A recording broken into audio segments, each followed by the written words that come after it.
Clinch playoff spot, nakuha na rin ng OKC Thunder sa Western Conference. Nasungkit nga ng Oklahoma City Thunder ang playoff berth mga repa sa pamamagitan ng 118-112 na panalo kontra sa defending champion na Boston Celtics noong Miyerkules ng gabi sa TD Garden. Pinangungunahan ng kupunan ng kanluran na kung saan ay meron silang 54 wins sa 12 losses na record. Sinimulan nga ng OKC ang season na may 7 straight wins mga repa at nagkaroon lang naman ng pansamantalang 2 games losing streak noong November, pero nakabawi rin naman agad sila dahil sinundan nila agad nito ng 19 na panalo sa 20 laro nila.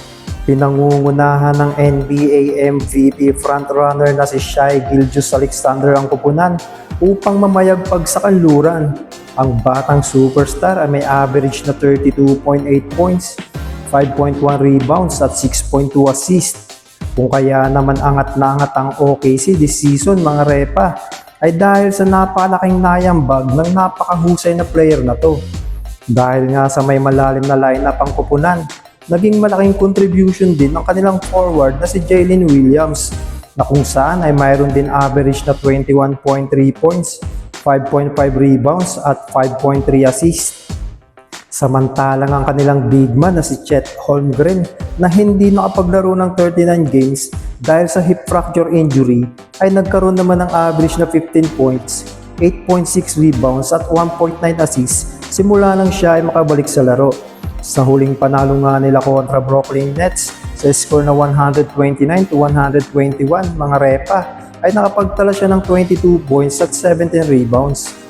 Bagamat nawala man ng matagal si Holmgren ay hindi ito naging dahilan upang humina ang ilalim ng kupunan dahil mayroon silang Isaiah Hartenstein na nag-step up at uma-average nga ito ng double-doubles with 11.1 points, 11.1 rebounds at 3.9 assists. Malaki din ang naitulong ng kanilang veteranong gwardiya na second unit na si Alex Caruso na may ambag din na 6.5 points, 2.7 rebounds at 2.3 assists.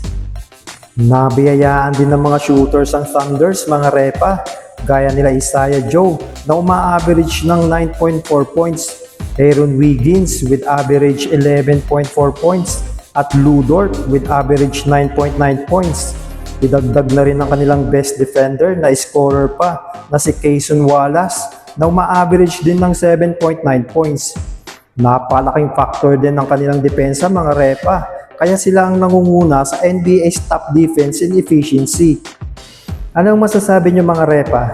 Kaya kayang panindigan ng Oklahoma City Thunders na number 1 sa Western Conference at Cleveland Cavaliers na number 1 sa Eastern Conference ang pagiging dominante upang sila ang maghaharap sa NBA Finals?